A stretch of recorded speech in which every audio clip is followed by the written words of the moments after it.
Quel est le sens de votre travail de restauration? Je m'intéresse à cet instrument dans le sens que justement il a un lien très fort avec l'animal et le végétal. Et je pense que le sens pour moi c'est de rétablir, de faire renaître un rapport à la nature qui est un peu perdu dans le monde moderne où justement on est lié à la machine. Et effectivement, il faut qu'on lutte contre les robots. Et pour lutter contre les robots, il faut qu'on se réenracine. Je pense que je travaille à une espèce de changement du monde dans un sens que moi je trouve bien. Je peux me tromper, mais en tout cas je pense que je ne me trompe pas.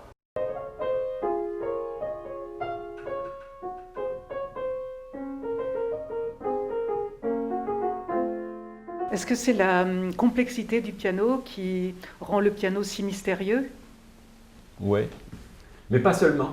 Parce que un violon, ça a l'air peu complexe. Il y a très peu de pièces en fait dans un violon par rapport à un piano. Un piano, il y a des milliers de pièces.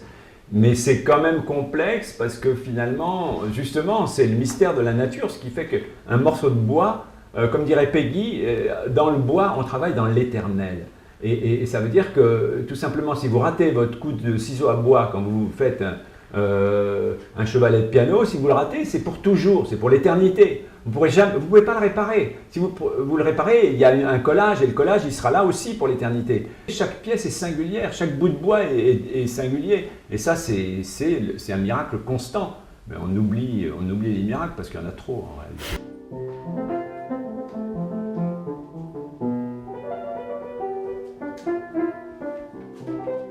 Votre atelier est un garage. Est-ce que vous pouvez nous expliquer pourquoi?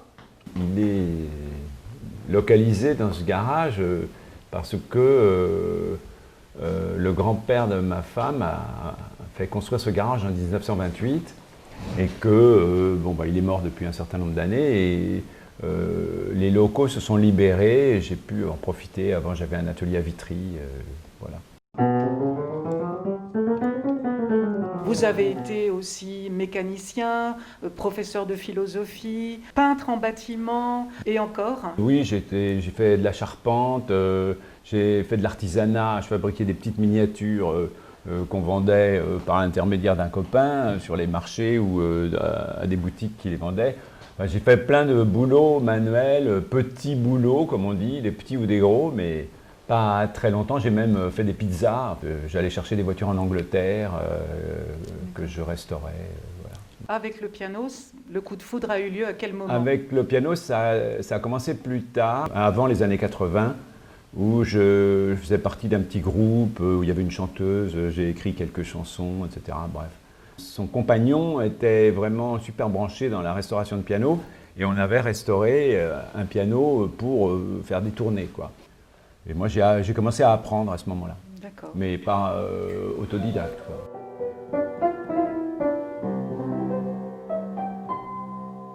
Pouvez-vous nous indiquer la différence entre un piano et un pianoforte? Ça vient de l'origine de la fabrication du piano par Bartolomeo Cristofori vers 1700 à Florence, qui était au service de la famille Médicis, où il s'occupait de la collection à l'époque justement pas de pianoforte, mais de clavecin. Et il a appelé ça, cette invention qu'il a faite, lui, le premier, d'ailleurs un piano extraordinaire, il a appelé ça Gravicembalo col piano e forte. Ça veut dire en fait un clavecin qui peut jouer doux et fort. Maintenant en France, on a gardé que la fin du mot, enfin que le début du mot. On a appelé ça piano, alors qu'en fait on aurait pu garder la fin du mot, on pourrait appeler ça forte. D'ailleurs, il vaudrait mieux qu'on appelle ça forte parce que les pianos modernes sont plus forts que doux, quoi.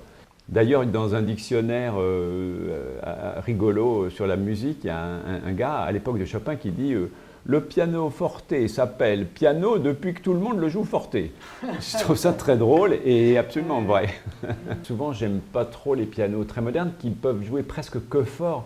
Et pour pouvoir jouer fort, il faut pouvoir jouer extrêmement doucement.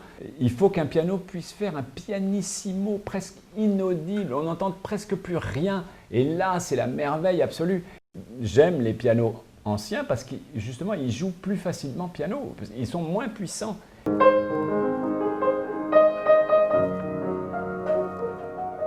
Vous nous avez aussi parlé de piano girafe. Est-ce que vous pouvez nous expliquer ce que c'est? En 1827, si je ne me trompe pas, il y a un pacha d'Égypte qui a offert une girafe à Charles X, parce qu'il voulait un peu se desserrer l'étreinte des Turcs et donc se rapprocher du roi de France.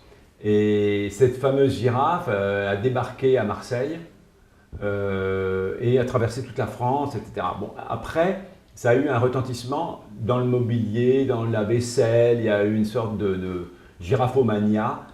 Et il y a des pianos qui existaient avant, c'est-à-dire verticaux, avec les cordes verticales qui mesuraient 2 mètres de haut, qui se sont mis à ressembler à une girafe, avec justement presque la forme de la tête. Alors moi j'ai toujours été fasciné par ces pianos-là, j'ai trouvé ça d'abord très beau et marrant, et je pense efficace en plus. C'est très rare, en fait j'en ai jamais eu, et donc je me suis dit, bah, comme j'en avais pas, je vais en fabriquer un. L'année dernière, j'ai fabriqué un piano girafe et là, il est loué au TNP, il fonctionne. J'espère qu'il va revenir bientôt, on va pouvoir l'inaugurer ici parce qu'on fait des concerts aussi dans cet atelier.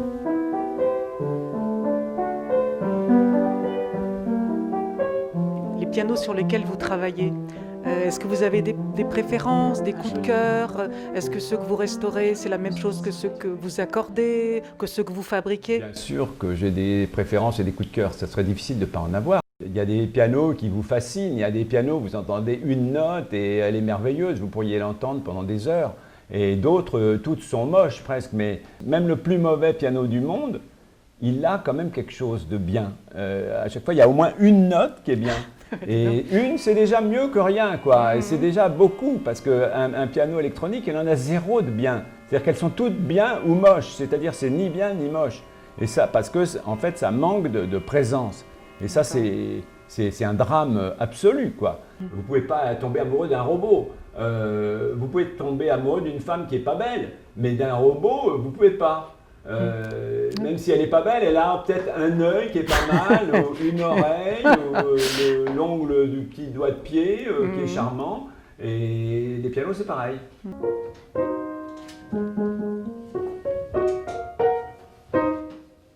Vous avez aussi un projet de maison du piano.